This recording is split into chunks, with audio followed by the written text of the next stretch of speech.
subject of the sentence. Us is the object of the sentence. So therefore we want to use us instead of we, because we is a subject pronoun. If the sentence were reversed, you could say, we called Mrs. Pickwell in for supper. Okay? We gets used at the beginning of the sentence, not near the end of the sentence, because we is a subject pronoun. It is usually the subject of the sentence. Okay? Number 2, she and Jeffrey will get to school early. She is a subject pronoun, so that's what you use at the beginning of the sentence. Her is the object pronoun. It does not make sense to say her and Jeffrey will get to school early.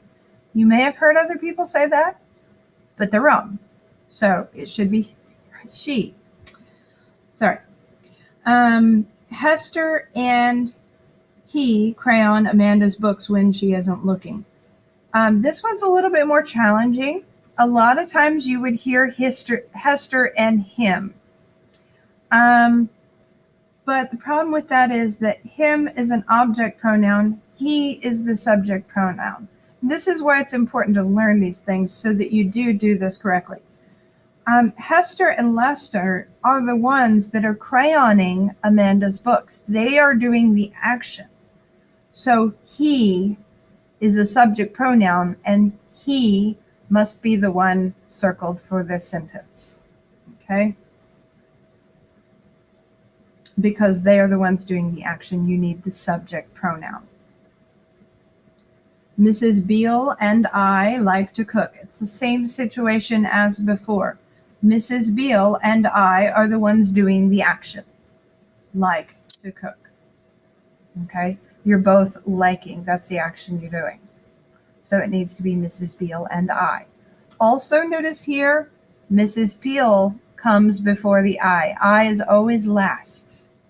Okay? You never want to say I and Mrs. Beale. That's incorrect.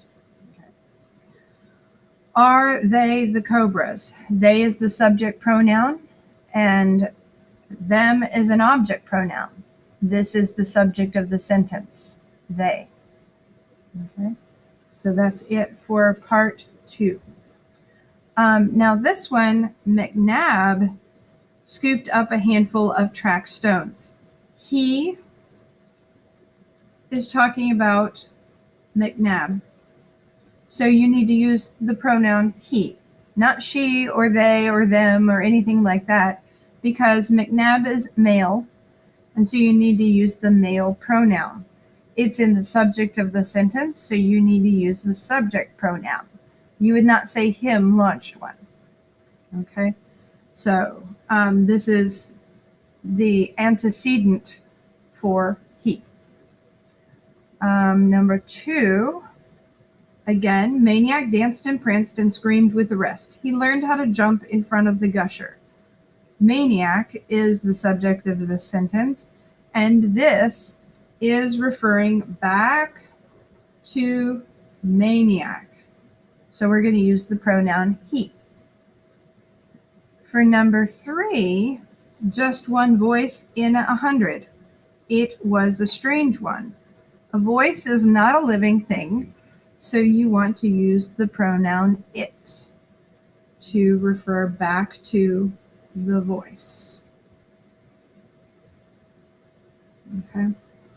And then Maniac turned only because he was curious, but he just stood there. He is referring to Maniac. So again, you use the male pronoun at the beginning of the sentence. So, and he is the one doing the action, so it's a subject pronoun. So we're going to use he. And that's station 1.